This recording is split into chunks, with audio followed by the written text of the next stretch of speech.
The first question says, what or how did I get involved in the industry I'm involved in now?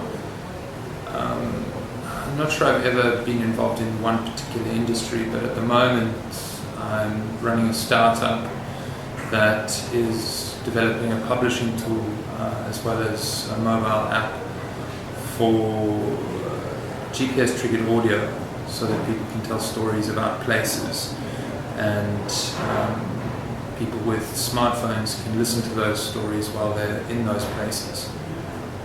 So it's a new media venture, and it has a focus on travel. And I suppose there are two ways of answering this question. The first is to give you a sort of a linear version of what I've done. I studied journalism at university, and I went on from there to work at the Daily Telegraph on the travel desk, where I realized that I hadn't traveled nearly enough to do that very well. And as a South African in London, I had not seen much of Europe and decided that the best thing to do was to travel to the other end of Eurasia by land. And so I worked at a pub, saved up enough money to do that, and then spent 18 months getting to Shanghai overland. And I started writing about that when blogs were still very new, and the blog I started, called Old World Wandering, managed to receive quite a bit of attention for the time. This was before Facebook, or before Facebook was widely used, and that was a good start, because when I got to Shanghai and wound up spending 3 years there, I had something like a portfolio, and I found work as the editor of a portal, a holiday portal for expats in China and the Far East as a whole. And I got a deal to write a book about the history of Singapore. I also started doing freelance work for financial publications, and that was going well enough that I started to travel extensively, and I didn't need to be based in Shanghai anymore. I could support myself by freelancing, and so I left Shanghai after 3 years and then spent another 2 years on the road. I picked up Old World Wandering again, and that did much better the second time around. Got a lot of high praise from some important people, and got me a lot of useful contacts and some good exposure. And after 2 years, when I decided that that was enough of living on the road and it was time to come home to Cape Town, I got a job as the editor at a company that produced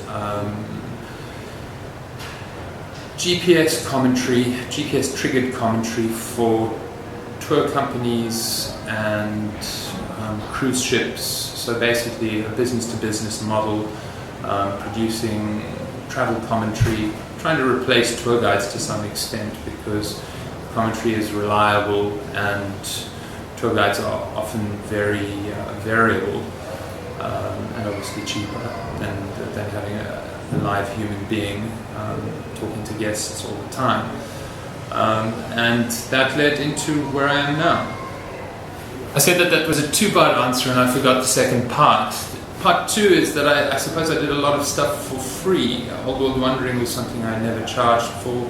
I never looked for any monetary compensation from. I basically wrote long-form articles that took sometimes a full month of almost full-time work to put together, and just published those out into the ether, where they got picked up and where I got some recognition. So, I plugged away at that for a very long time. But I think that's fairly standard, as for any writer these days, is that you have to give away an awful lot of stuff for free before you gain any traction.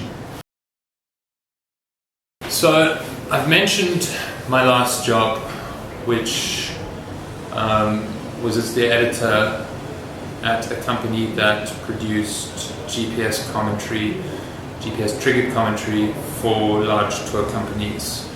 open-top buses, cruise ships, that sort of thing. I had a team of between 5 and 10 writers. There were 5 full-time writers, and sometimes we pulled on freelancers. And I was working closely with the owner of the company, and I had some comms with the sales team.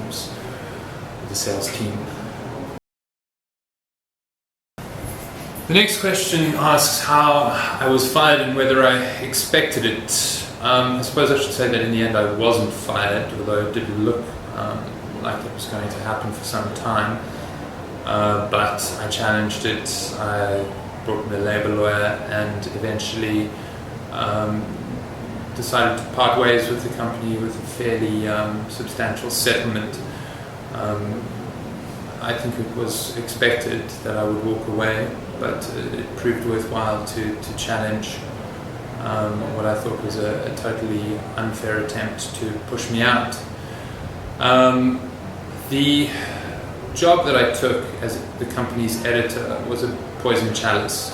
I was told so by my predecessor, who explained to me that I would be the 7th in a series of editors, the 7th in not so many years, and that one of the editors had actually assaulted the owner of the company, and that the other was, or another of the editors was actively suing him. So I was aware that this was not an easy position. My predecessor had lasted 3 months, and I went on to work for the company for 10 months, during which time I grew the team substantially and I think did some pretty solid work. But the owner of the company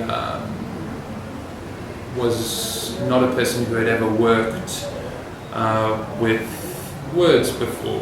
It was not his strong point, and he had totally unrealistic expectations and was very impulsive in his decisions. So after 10 months he decided that he was no longer happy that I understood the company's style, and that was obviously a problem as the company's editor, and started to try to push me out. I'd always understood my position to be quite fragile, so it was no great surprise to answer whether I expected this to happen or not. I don't think I sort of had some dawning realization one morning. I've always been the sort of person who does things does things on their own if nobody is willing to sort of fund the doing of them. And a few members of staff in my last position made it known to me that should I be able to get something going, related, create some kind of related business, they would quite happily follow me out. And I suppose that really sort of gave me the push to try and create something, because there is a huge amount of potential in this GPS-triggered commentary that I've been talking about. It's largely unexplored, and it's something that I believe will grow substantially as people become more and more used to using their smartphones and the GPS possibilities that they provide to consume content that is not of the sort of media that we're used to. And I'd been writing and editing stories about Cape Town for the open-top bus company here. Now, Cape Town, because of South Africa's history, is a very contested place.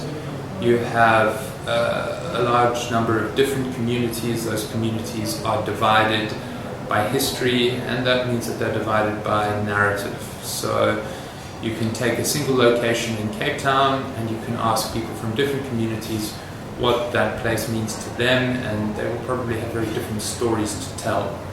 But because we were working for a company that wanted a single narrative, we found ourselves very sort of frustrated by the amount of perspective we had available to us. We couldn't reflect the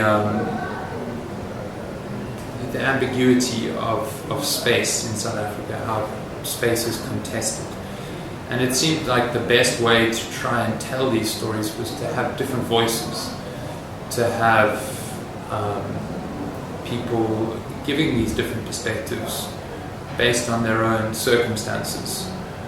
And the idea for the company that I've since founded, VoiceMap, grew out of this idea of a subjective take on a single place or a neighborhood or a city as a whole. I was very lucky in starting the business in that I knew somebody who specialized in helping get startups off the ground. I spoke to him, he liked the idea, and he told me to put together a business case.